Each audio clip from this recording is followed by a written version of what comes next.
Hello friends, welcome to our YouTube channel. Friends, in this video I am going to tell you about how to fix no charging problem in your Redmi smartphone. So let's start the video, friends.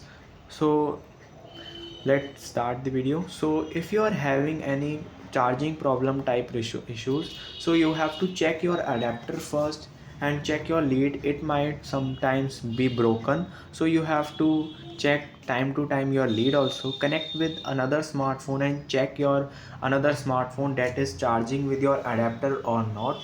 And then you have to check your mobile phone port also, if it is broken, or sometimes inside there is dust is there, so you have to remove it with a brush or anything. And let's open this settings. You can uh, open the settings and click on applications. So here it will show the apps. Now click on manage apps, click on search. Right here Google Play services,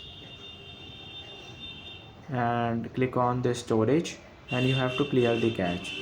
Then second thing you can do is do a software update and restart your device. So sometimes there is a glitch. You have to just put your charging in the smartphone and it is not showing that it's charging, but it is charging. So you have to first restart your device to fix this glitch also. So this is how you can fix it. I hope you like this video. If you like this video, then subscribe to our YouTube channel for more helpful tips and tricks videos. See you next time.